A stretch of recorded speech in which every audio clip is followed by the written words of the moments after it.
You're watching Powerhouse San Pedro with Bob Andrade. Today's episode is There's a New Wind Blowing.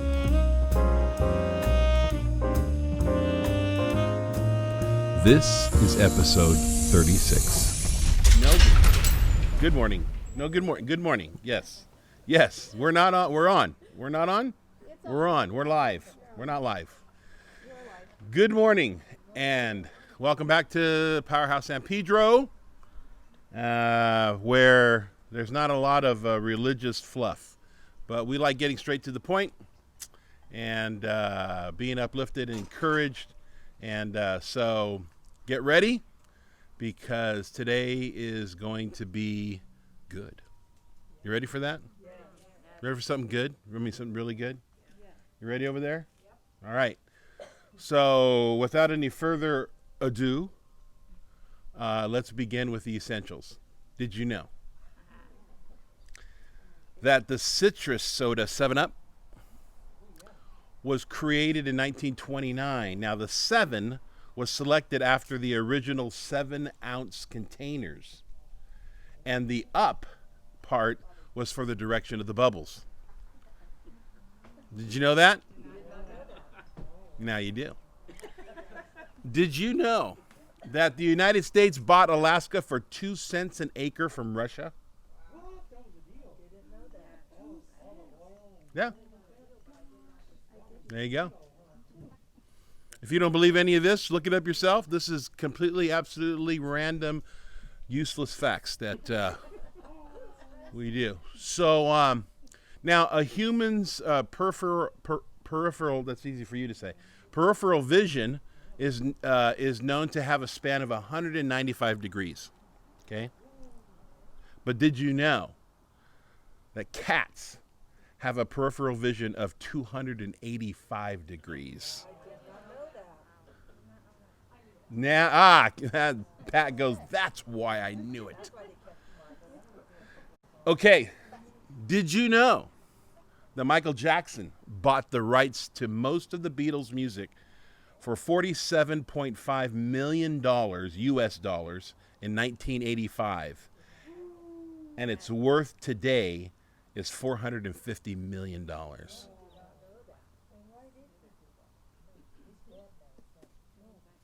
Did you know, Greg, in April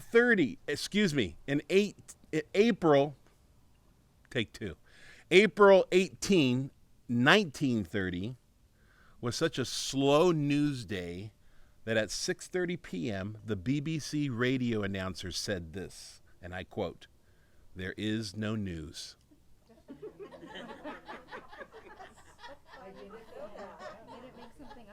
No, I know. Can you imagine that? There is no news. Well, good night, everybody. So can you handle one more? Yes. Okay. I don't want to insult your intelligence. Did you know that cows moo with regional accents? So it's known that cows have accents. So their moo can identify what region they're in. Just like us, huh? So like, what does their moo go? Moo. And then others go moo. Or something. I don't know. Moo. Maybe. I don't know. All right. So now that you've exercised and stretched your brains, we're going to jump right into some interesting things to think about this morning. If that wasn't enough. Something has to break. This is a time for breakthrough. That's what this time is right now.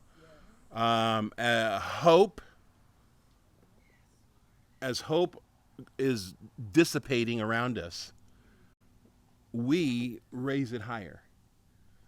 There's a new wind blowing. And I say that of the Spirit of God. There's a new wind that is blowing. So this is a time to build, to rebuild, to develop, and to dream. So right now, we're going to do something. We're going to we need some words of encouragement from you here. Okay. So what are some, just take a moment, and what are some, it could be scriptures of encouragement. It can be a word of encouragement. Something that is for this moment right now, whether it's people here or people that are with us online. What are some words of encouragement? Anything. Yes. What comes to my mind, if God is for us, who can be against? That's good. If God is for us, who could be against us? Yeah. That's when you're on the right team, that's pretty good. Right. Pretty good. So what else? Over to my right somewhere. I can't see, but go ahead. The man on the other side of the tree. With humility and the fear of the Lord, it leads to honor, life, and prosperity. Okay, I'm going to have to interpret that for people online. Say that again. With humility With humility and the fear of the Lord, and the fear of the Lord, it leads to it leads to honor,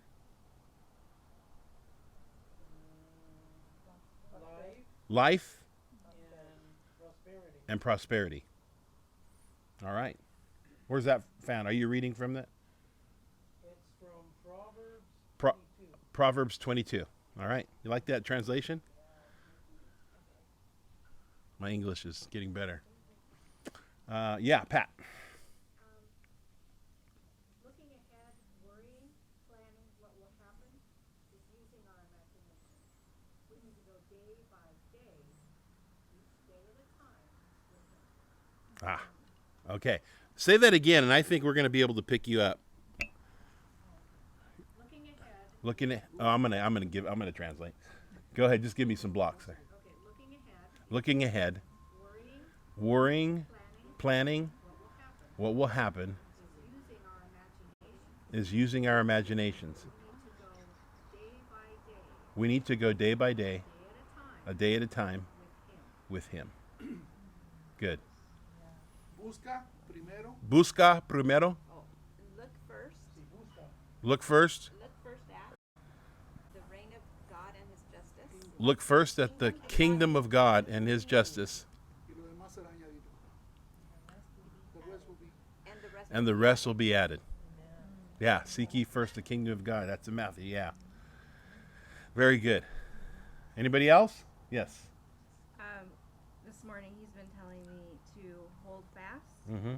because his glory is going to be revealed on this earth. Hold fast because His glory is going to be revealed on this earth. That's good. So I have anybody else? I don't want to cut anybody off. Right over here. Yes. God wants to bless us. God wants to bless us. The blessing comes to mind. He goes before us. He's behind us. He's all around us and inside us. God wants to bless us. He goes before us. He's behind us. He's all around us, and He wants to bless us. Inside us. Inside us too. Oh, He's everywhere. Everywhere. Okay, Psalm 91, verses 1 through 7. I want to read that because it's always a very encouraging passage of Scripture. And this is what it says: He who dwells in the secret place of the Most High shall remain stable and fixed under the shadow of the Almighty, whose power no foe can withstand.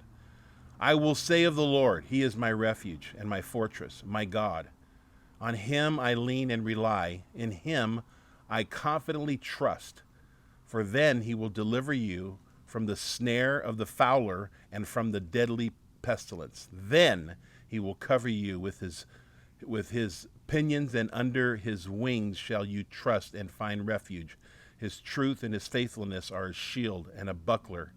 You shall not be afraid of the terror of the night, nor the arrow, the evil plots and slanders of the wicked that flies by day, nor of the pestilence that stalks in darkness, nor of the destruction and sudden death that surprise and lay waste at noontime. 1,000 may fall at your side, and 10,000 at your right hand, but it shall not come near you. Whew, how's that? Yes, good. You believe that? You accept that? So we have words of encouragement. We have things, and just like this, and this is what we grab a hold of. But then now what? Now that we know we're covered, now that we know we're protected, now that we know we have the power of God, now that we know that God is before us and behind us and all around us and in us, now that we know that, now what? See, do we just kind of go, yeah, that's good. That's good. Okay. Now what? You see, what God is doing is not just so we can just go, yeah, this is good. Because it goes beyond that. There's a reason. Now that we're covered under Him, what do we do? What do we do with all this protection? What do we do with all this strength? What do we do with all this knowledge that God is for us and with us? What do we do with it? Do we just kind of sit with it and just kind of be encouraged and that's it?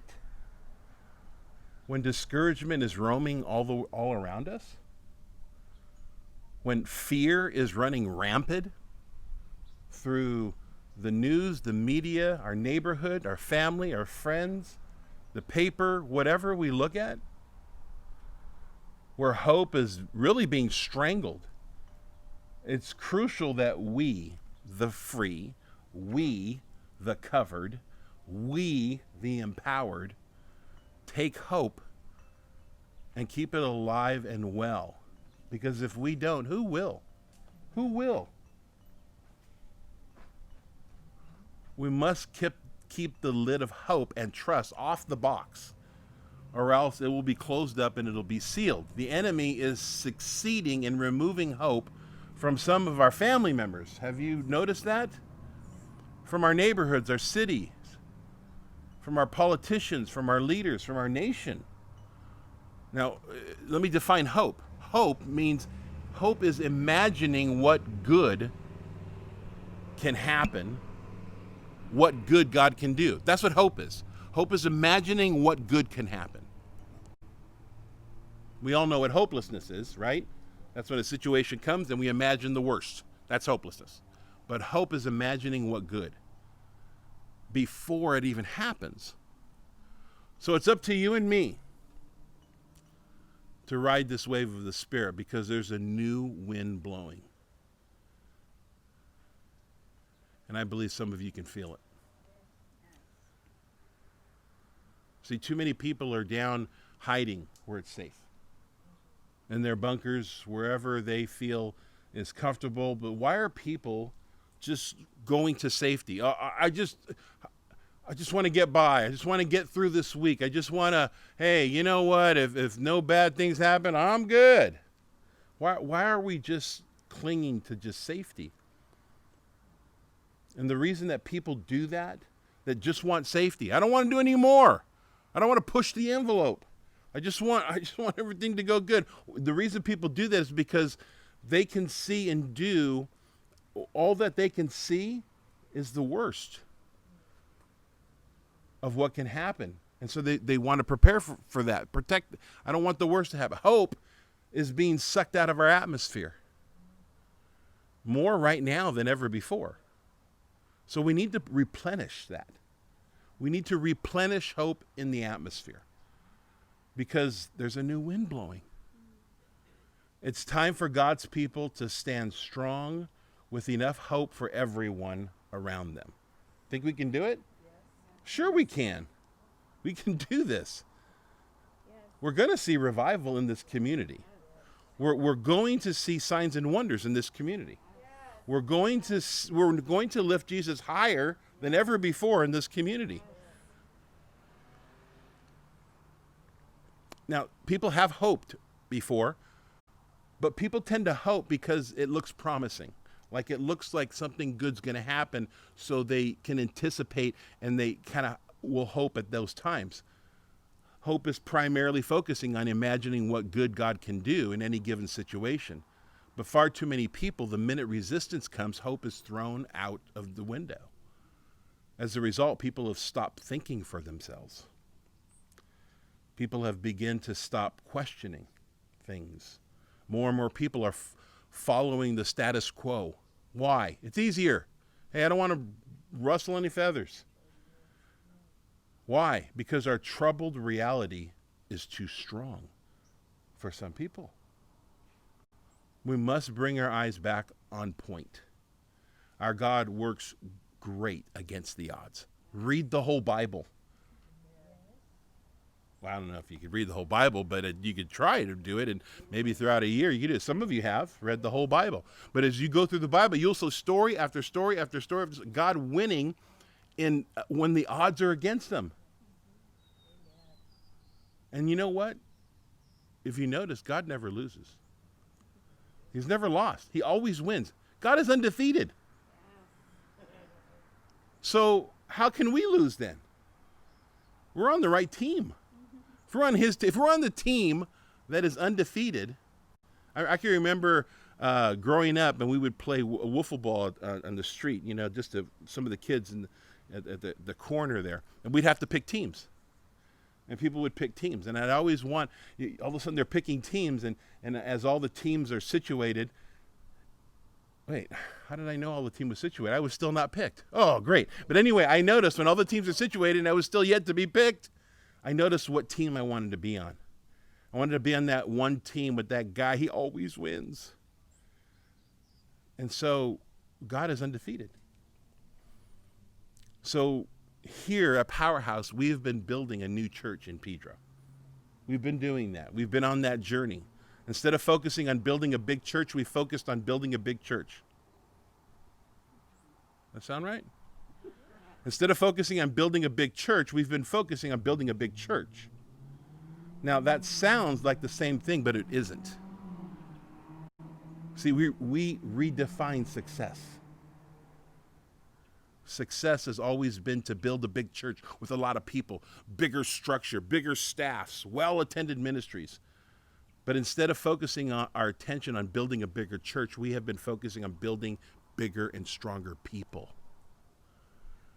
Why? Because that's who the church is. It's not a building. We've learned that it's not a structure. It's not a program. It's people. So our goal has shifted from building a big church with a lot of people filling up the seats to building big and strong people that know who God is and know what their Creator meant for them. And then COVID hit. You remember that? I said before, my wife and I took a nice week to go up and visit my daughter and son-in-law up in Oregon in March for my wife's birthday. And we come back and everything is up, and there's no toilet paper. You can't find it in the stores. There's no water. What's going on? We leave for 1 week and the whole world falls apart. COVID hit and it shut down everything overnight. But we kept moving forward. Did you notice that? We didn't even stop. We had our service, and then the next week in the middle when they said, okay, no services, we immediately set up something like you're watching right now. And we began to broadcast live into the homes of our Powerhouse family. So all those who stayed connected or eventually connected in with us kept growing, and even more came aboard. More of them came aboard. Now what? See, it sounds good. It's like, oh, that's great. But now what? If we're moving forward, what next? We keep growing. From our first COVID broadcast till now, you know that this morning is the 36th broadcast since the COVID shutdown? 36. And we're still going strong, and we're going to continue. And through our broadcasts, we have picked up more that are joining on with us on this amazing journey. So where do we go from here? Now we begin to develop the ground of where we're headed. That's our next step. I was a youth pastor for over 20 years. So how did that help me? I learned the slowest way of discipling and developing young people. I did. I learned the slowest way. In other words, I learned how not to rapidly develop and disciple young people. So I know what not to do to rapidly develop and disciple people. Isn't that good? At least I have that to bring to the table here. So we can now bypass all the ways of slowly developing and discipling people. And we can quickly and move in that direction. A few weeks ago, after one of our broadcasts, we talked about and asked ourselves, if you remember here, we have a discussion after the broadcast. And one of the questions that I asked was, what are we going to do with our young people? What are we going to do with our children? Right? You know, what children? So what are we going to do with children? And it's not necessarily something that we decide when we have children running all the way around, but we decide what we're preparing the ground. Young people need a place to grow. They need a strong base of people to help develop them into powerful reality changers. So we thought, why not walk down a path of developing a strategy now? Since we're building a new church and we have focused on strengthening ourselves, kind of like when you take an airplane. Can we still take airplane trip rides? Maybe not this week, huh? Okay, every other week, yeah.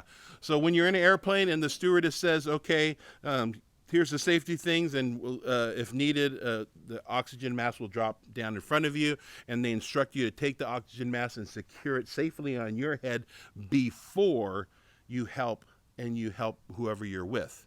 If you have kids or whatever, you put yours first, because people will tend to just help them, and then all of a sudden they have no breath. So you secure yours first, then you're able to help as many as you need because you're secure.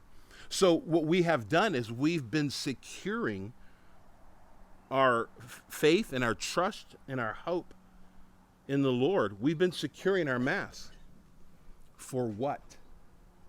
See, we knew it's for something, but now now we move forward. God has developed so much in us here at Powerhouse that we can't keep it to ourselves now. We can't. I mean, we can go right now and just share testimonies with just the people we have here on the patio. And it would go on and on and on of what God has done. But we can't keep it to ourselves. We can't just keep all we have accumulated to ourselves, right? Right, all right. Yes. We have become stronger in order to build something great. We need something great in us to build something great, right? We have something great in us. Sandra alluded to that. We have God in us. We follow a great God, right? Yes. And so what happens when a great God lives in his followers? You get people who have the capacity of doing great things. Are you following me? Yes. Are we the only people that have this capacity to do great things? No, we're not the only ones. Then why do people who have a great God in their lives not do great things? Could it be because there are great people that think they're small people? So then why do great people that carry a great God do small things? How is it that people do great things? How about if we go there? How do people, how many of you have known people to do great things? Or you've read about people who've done great things? Yeah. So how do these people do great things? I mean, it's not enough just to read them and go, wow, that's great for them. There was a word a while back that was spoken over us that instead of just reading the stories, we're going to make the stories. Someone once said this: great people take risks and small people don't because they're afraid of failing. So what if we showed our younger people how to identify God's voice? Because that's what we're learning. What if we show our children how to believe for the miraculous? Yeah, but Pastor, we're in COVID right now. We can't even meet. See, let me just say, let's put this in perspective. Do you know what part COVID is playing right now? Let me tell you, COVID is our playing field. Let me tell you what, let me give you an example of that. I grew up playing baseball. I played baseball all my life, and in high school, I played, and we had a pretty good, successful team in high school for Santa Fe Chiefs, Santa Fe High School in Santa Fe Springs, California. I was an infielder. And what I normally did is when we got to a field or another school that we were playing at, what I would do is I would check the field. I would go around, if I was playing third base or first base, wherever I was playing, I would go around the base before the game, and I would just check the field, because on these kind of fields, there's rocks and holes and all kinds of stuff. And it's good to know, because if there's rocks here, if a ball hits it, it's going to take a weird jump. So you remove all the big rocks, you smooth all the things, you see where all the holes are, you see where you're going to stand, and I get ready by checking the field out. Our playing field at this moment is a COVID field. So what we do, we just look at what field we're playing on.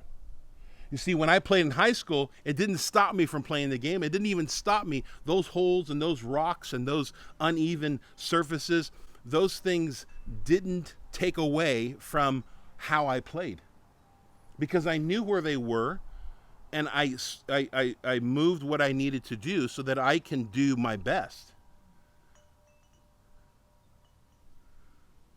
So I mentioned before, our high school team went to the Southern California CIF championship game, and we got to play in Anaheim Stadium, where the California Angels play.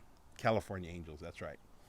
And I went onto that field before the game to check the field. It was automatic. I go, and I played first base the second half of the game. I was catching, but I went to first base, and I was taking infield, and I went to go check the field, and that was the most perfect ground I've ever seen in my life. I mean, not one hair was out of place. I didn't even know what to do. It's like the grass was like a carpet. I mean, it was flatter than my carpet at home. I thought, wow. I mean, this is perfection. It was like, oh my goodness. I even walked a little, kind of like, wow, I didn't even want to step on the grass and everything. It was strange. So now our playing field is COVID. That's what it is. Yeah, but they tell us we can't do this or that. Okay, that's where the rocks are. We know where they're at. But it doesn't stop how we play, though. Now we can see what we can develop while we're on this playing field. We don't focus on what we can't do while we're on this playing field, but rather we focus on what we can do on this playing field. Does that make sense? You following me, everybody? All right. Like, we can use this time to think of ways to develop a strategy in developing a system in which we can disciple our children, but not in the same way that we ever have before. Why just do what we've done before? Why not go further? And that's what we're going to continue to do on some of our discussions after the broadcast. This strategy will involve all of us, because we are all on a journey together. Now, is this the only thing that we're supposed to do? I mean, disciple children? I mean, we've come this far so that we can build a children's program? Is that it? No. The journey that we're on includes children and youth. It includes them to do what? Watch this. To lead us. What? What do you mean lead us? To lead us in the miraculous. Our young people have a greater capacity to believe. And so we can show our children and youth that it's okay to believe. And this is crucial. This is not a strength of ours as adults. We've learned not to believe. And we have had to struggle with unlearning that. But when we develop children, we cannot waste their time any longer with church babysitting programs. This is why we must use this time to develop a plan. Some people think, well, if we don't have a lot of kids, then why do we need a plan? No, that's when you develop it. So that we can continue to move forward on this amazing journey. So what do? We dream. We think big. We think out of the box. We imagine the most we can do. That's how you plan. That's how you strategize. Why not? But aren't we like shooting for something that's bigger than what we can handle right now? Exactly.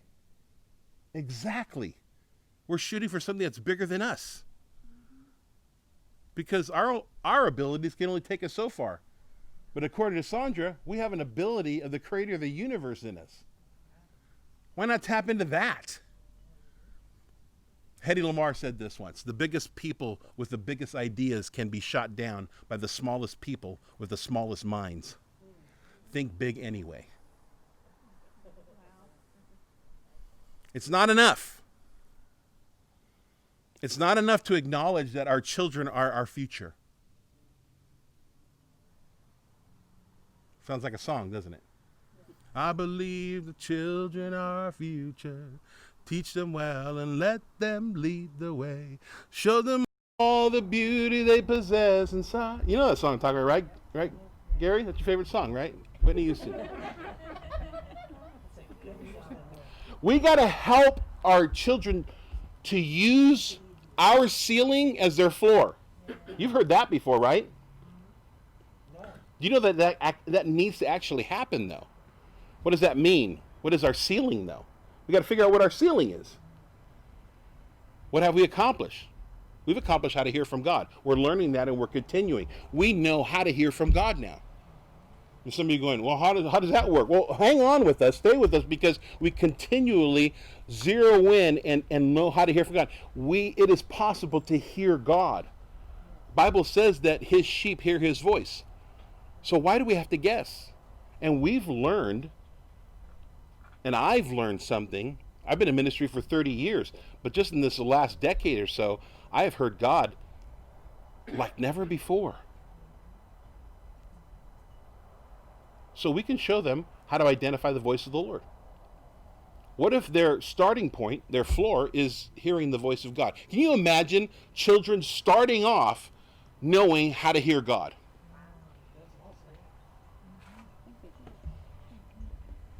Knowing how to identify. Samuel heard God, but he didn't identify it. He didn't know that was God. He didn't realize it was God. And if we don't show them, guess what? Our world is going to squelch that, and they will become like us. Doubting, skeptic.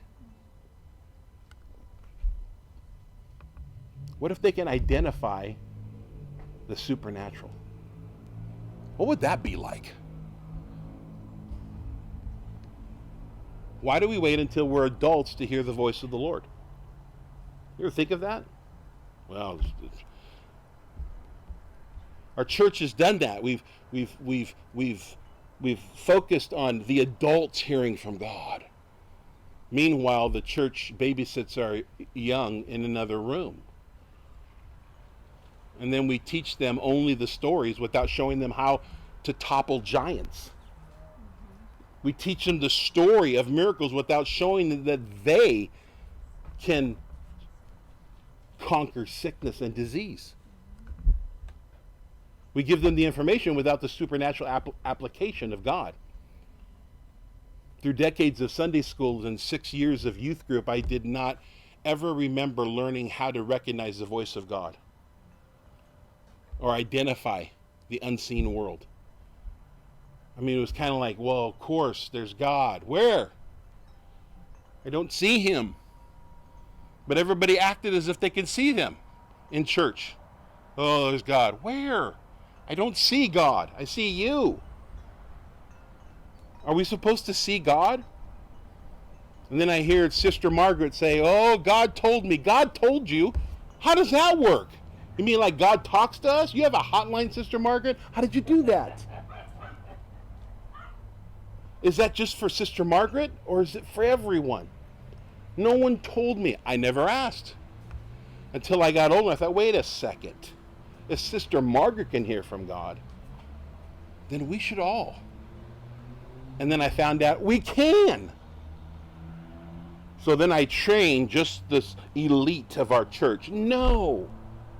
I mean, if you figure out how to hear from God and you practice this, because it takes practice, and you practice this, then it's like, why not show everybody? So that's what we begin to do. I spent over 2 decades of being a youth pastor, all while thinking that they can hear the voice of God as they grew more mature.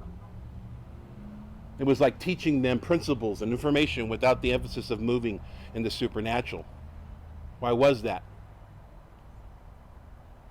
Now that I think about it, adult sermons were given in the same way.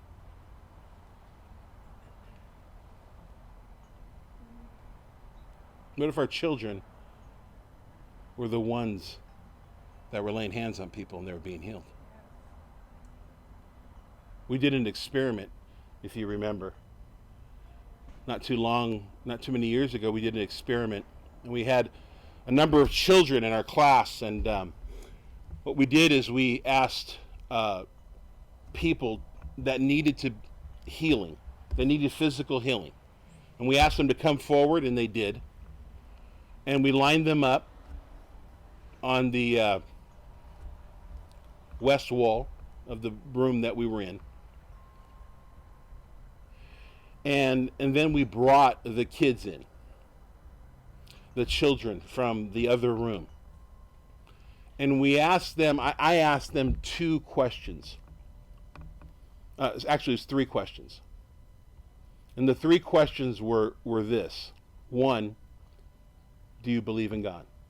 Do you believe that God is real? The second one was, do you believe that God can heal? And the third one was, would you pray and ask God to heal those people? And you know what? They did.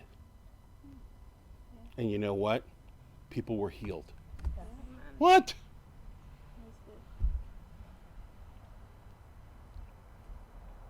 They believed.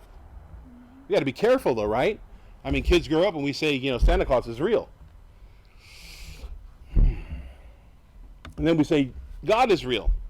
And later on in life, they find out Santa Claus isn't real.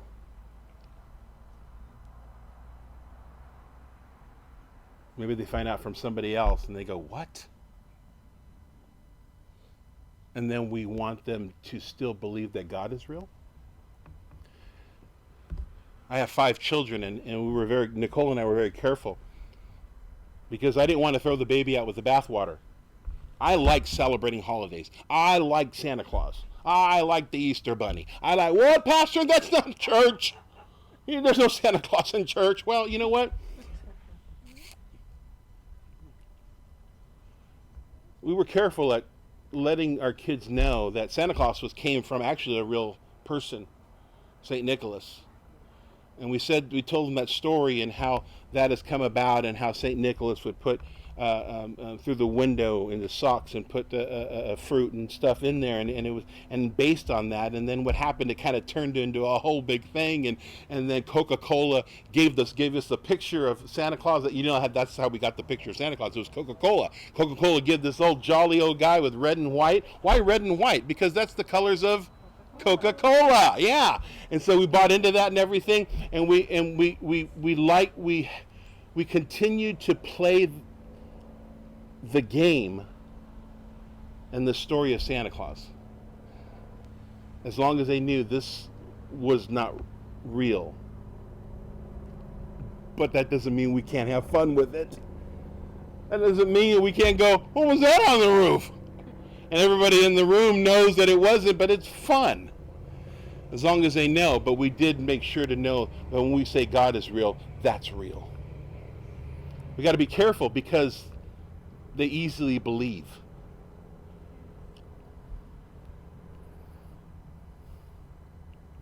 What if we taught our children how to access and recognize the unseen world? Wouldn't that be cool? I don't know, they're kids. Wait, hold on, their strength is believing. Wasn't it Jesus that said, when he brought the kids all to him, and the disciples were like, okay, hey, get away, kids, come on, right? And they were saying, like, move them aside, as if the kids were not as important as the adults. And Jesus said, no, let them come. In fact, unless you are like them, you will not experience the kingdom of heaven. What? So the question is what was their strength? Their strength was believing. So we've been working on us believing. We've had to unlearn things. One of my favorite quotes is Alvin Toffler, as you know well. Alvin Toffler said that the illiterate of the 21st century will not be those who cannot read and write, but rather those who cannot learn, unlearn, and relearn. We've been unlearning some church that we've learned in order to believe. So what if we can instruct and help our children to believe God, to believe for the miraculous? And what if we can learn from them the innocence of trusting? Wow, how powerful would that be for us? But they're just little kids. Yeah, but you try believing like them. Wow. I'm going to share a story with you. It's a true story. This was told to me, and this man was telling of his friend. His friend, this man, was in college at one time, and he was given a test. Now, this was not given by the school, but this was a test given by the CIA. In case you didn't know, that's how CIA recruit. They go to universities, specific universities, and they give these incredible tests that everybody fails, except for a couple. If you could be one of those couple, then they approach you and ask you if you'd be interested in a whole different line. So this friend, this man, was given this test, and he was one of the ones or two that passed it. And so he was approached by the CIA to see if he would be interested in training for the CIA. Well, the man said no, because the man said he's always wanted to be a police officer. And he says that's his dream and that's what he's going for. And so he said, thank you, but no thank you. So he turned it down because he wanted to be a police officer. He later graduated from college and went to become a police officer. He was a good police officer. And through the years, he was promoted in the departments that he served in. And as the years passed, something was becoming more and more noticeable about this man. His superiors began to notice that whatever district he was working in, the crime would go down. As he moved from district to district, the crime would continue to go down. Finally, this was noticed by more than just his police superiors, but it was noticed by the CIA. He was approached and asked, why does the crime go down in his districts? For one, he said that his primary focus was always to protect and serve the people of his district. And that was first and foremost. And so he honored those civilians in his district. Honor means to treat people with importance. That's honor. They thought that was good, but then they said, what else? Well, at that point, he said, if I tell you about what else I do, you're not going to like it. And they said, tell us anyway. And so he did. And after he told them, they said, you're right, we don't like it. Because what he told them was this. He said that he listens to the Holy Spirit. And they said, yeah, you're right, we don't like that part. But they couldn't refute the results of what was happening in his districts. So they asked him, would you teach our personnel how to hear the Holy Spirit? And he said yes, and he did. Most church organizations might have a problem with that. It might not fit with their theology, because he would be showing people who were not yet Christians how to hear the Holy Spirit. Is that possible? It's not what my Sunday school teacher told me. So as he trained them and showed them, he did not ask them to become Christians. He did not ask them if they wanted Jesus to become their personal Savior. He did not pray with them to accept Jesus into their life.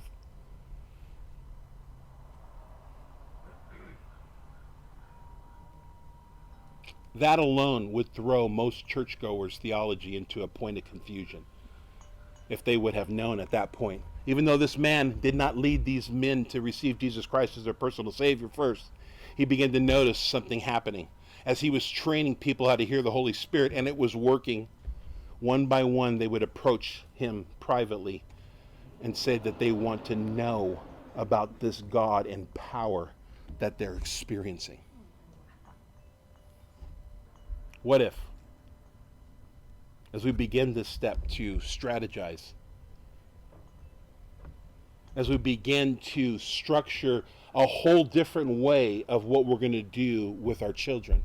I'm not talking about brain. I'm not talking about a weird thing. I'm talking about using their strength instead of showing them how to just make crafts. We can show them how to recognize the voice of God. How do we do that? I don't know. That's why we need to plan. That's why we need to strategize. But what if it doesn't work? I mean, it sounds good. Because why hasn't anybody else done this, right? Well, what if it doesn't work? What if it fails? What if we don't think up a good enough strategy? And when it comes up, and if the strategy that we get, what if the strategy doesn't work? And the kids just want to play with toys and make crafts. See, to venture out into something like this, to successfully venture on a journey, we must give ourselves permission to fail. Failure is not as bad as you think. Failure is what stops people from accomplishing great things, though. Eloise Risted said this: when we give ourselves permission to fail, we at the same time give ourselves permission to excel. Paul Kello said this: there is only one thing that makes a dream possible. There is only one dream that makes a dream. I'll read it again. There is only one thing that makes a dream impossible to achieve: the fear of failure. Dennis Waitley said, failure should be our teacher, not our undertaker. Failure is delay, not defeat. It is a temporary detour, not a dead end. Failure is something we can avoid only by saying nothing, doing nothing, and being nothing. So why am I saying all this? Why am I using this entire sermon to just get some volunteers to lead someone to help lead a children's class? Because that's what I don't want to do. I'm not saying this so that we can get some volunteers to work. When we have kids come, who wants to volunteer? That's not what I'm doing. The old wineskins way of doing this is to get a few sign-ups and some volunteers to help with young people, while the rest of the church does what? What is comfortable? What's comfortable? Learn more information. Our motto is information plus information equals more information, but information plus application equals transformation. You see, if it was just about building ourselves up, if learning how to follow God was just about building ourselves up, then Christianity would have died in the first century. We're now in the 21st century. The old wineskin ways of doing things is just hire some specialists. Hire a staff. If you got enough money, let them come and do what God has called us to do. Yikes. Matthew 28:19 says, Jesus didn't say, go and make disciples of those who you're comfortable with. No, he didn't say that. He said, go and make disciples of only those you identify with, right? No, he didn't. Jesus didn't say, go find out who wants to volunteer to work with the children. Go find out who wants to volunteer to help disciple the youth or the young adults or the women or the men or the artists or whatever. And when you find these volunteers, give them their own week. Give them their own day of the week. That's it. In fact, you know what? Give them their own building. Not just a room. Wow, wouldn't that be great, huh? See, the Bible doesn't say that, though. It was to go and make, it says, go and make disciples of all nations.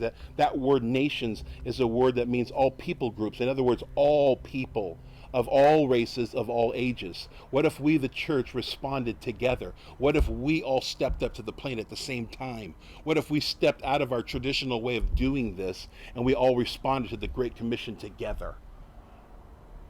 We're used to living in a society of specialists. Back in the day, before my day, the quarterback on a football team ran with the ball, threw the ball, kicked the ball, punted the ball, did everything with the ball. Now we have specialists that only come in to punt. We have specialists that only come in to do, and we're used to specialists, and even in the church, we're used to specialists. It's easier to give a few more dollars in the plate so that we can hire somebody to work with those children. Because I don't know what to do. So then we have this great children's program, building, room. What if the whole village took part, though?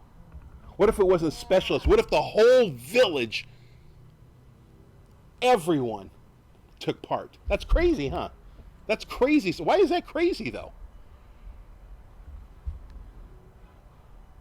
What if God gave us the job and the mission to disciple? Oh, wait, he does. He has. So the question is, what does this mean to you? It's pretty challenging. John Green said this: what is the point of being alive if you don't at least try to do something remarkable? Let's do something remarkable. It's different. It's out of the box. And most importantly, it follows the Word of God. Powerhouse, our best days are ahead. Amen? Amen. All who agree with that say amen. Amen. It's going to take a little thinking. It's going to take a little strategizing. We can do this. But I want you to know that it's going to be unlike anything you've ever done before. I've been in ministry, as I said, for over 30 years, and I've done everything from a janitor to pastor of the church. And let me tell you, there's a new wind blowing. And I can feel it. And this amazing journey that we're on is not just for us, but it's for everyone. Because the Bible uses the analogy of the church as the body. And the hands do different, but everything works together. And I think that is where the authority and the power lies. And everybody who agrees with that say amen. Amen. Amen. God bless you. This concludes this episode from Powerhouse San Pedro. If these words enrich, encourage, or bring a better, clearer understanding of God's heart and God's word, please let me know somehow. I value what is happening in your walk with God. If you would like to invest in the continued progression of this ministry, you will see information of where you can give here at the end of the video. Thank you, and God bless you.